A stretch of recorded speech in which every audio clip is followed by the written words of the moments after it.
RSS प्रमुख मोहन भागवत ने रविवार को मुंबई में आयोजित संघ यात्रा के 100 साल नए क्षितिज कार्यक्रम को संबोधित किया। इस दौरान उन्होंने वीर सावरकर को भारत रत्न दिए जाने में हो रही देरी का मुद्दा उठाया। उन्होंने कहा कि यदि विनायक दामोदर सावरकर को भारत रत्न दिया जाता है तो यह इस पुरस्कार की गरिमा को बढ़ाएगा। मोहन भागवत ने कहा कि मैं उस समिति का हिस्सा नहीं हूं जो इस पर फैसला करती है, लेकिन अगर किसी से मुलाकात होगी तो जरूर पूछूंगा कि इसमें देरी क्यों हो रही है।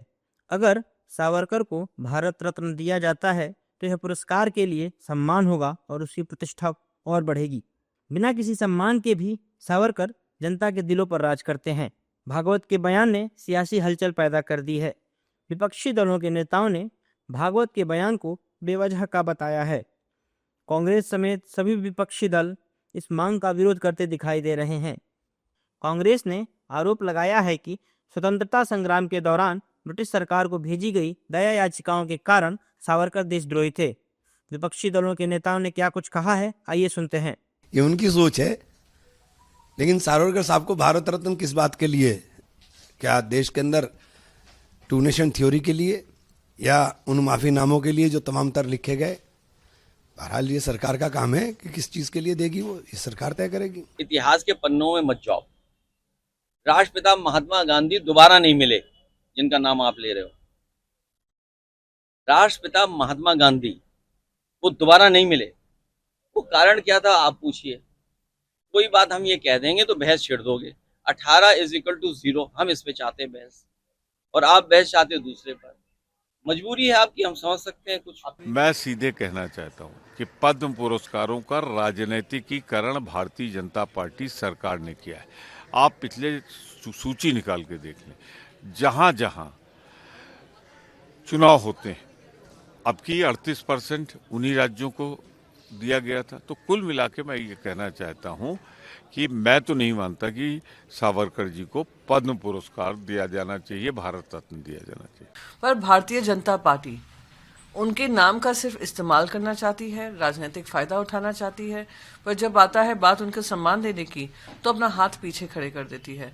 तो ये स्पष्ट हो गया है कि भारतीय जनता पार्टी की जो इच्छा शक्ति है, जो एक्शन और वर्ड्स में अंतर है, वो दिखाई दे रहा है। दूसरी ओर बीजेपी और शिवसेना के नेता भागवत की मांग का समर्थन करते नजर आ रहे हैं और सावरकर को भारत रत्न देने की मांग कर रहे हैं। इन दलों के नेताओं के मुताबिक सावरकर एक महान स्वतंत्रता सेनानी, लेखक और समाज सुधारक थे और उनका योगदान देश के इतिहास में महत्वपूर्ण है। नहीं, देखो, वीर सावरकर का पूरा जीवन काला पानी में बीता, एक छोटी सी कोठरी में बीता है। सावरकर जी वो एक राष्ट्र के ऐसे राष्ट्रवादी व्यक्ति रहे हैं जिन्होंने अपने से ऊपर राष्ट्र को रखा।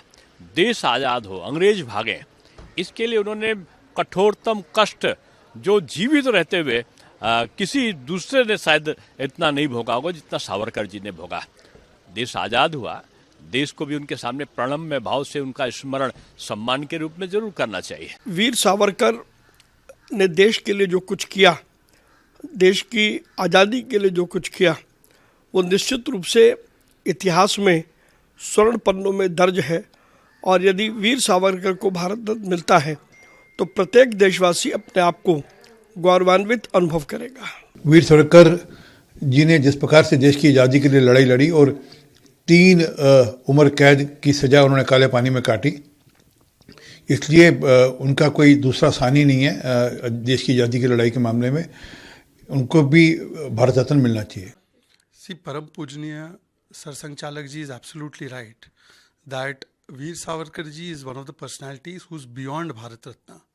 So it would indeed be honor of Bharat Ratna if it was bestowed upon this great soul who came from Maharashtra, but he's a national icon. But Congress की एक ही पहचान, करो वीर सावरकर का अपमान। Look at the language being used by Imran Masood, but it's not his language. Rahul Gandhi has called him up and told him that go and abuse Savarkar ji. Because despite Uddhav Thackeray ji telling Rahul Gandhi that don't insult Savarkar ji, every day Rahul Gandhi gets up and he abuses Savarkar ji. देखिए, वीर सावरकर एक सच्चे सपूत थे, एक महान स्वतंत्रता सेनानी थे जिसको देश की उस समय के इतिहासकारों ने उचित जगह नहीं दी। अब आप बताएं किस कांग्रेसी नेता को 2-2 काला पानी की सज़ा हुई थी साहब? वीर सावरकर साहब को 2 काला पानी की सज़ा हुई थी और उन्होंने पूरे लंबे समय तक अंडमान एंड निकोबार आइलैंड में काले पानी की सज़ा को काटा था। और आप कांग्रेस के नेताओं को देखें, वो तो अंग्रेज़ों के साथ फ्रेंडली फाइट खेल रहे थे। अगर आप लाला लाजपत राय की बात करें, लाला लाजपत राय साहब को छोड़कर किसी बड़े कांग्रेस नेता की शहादत नहीं हुई थी साहब।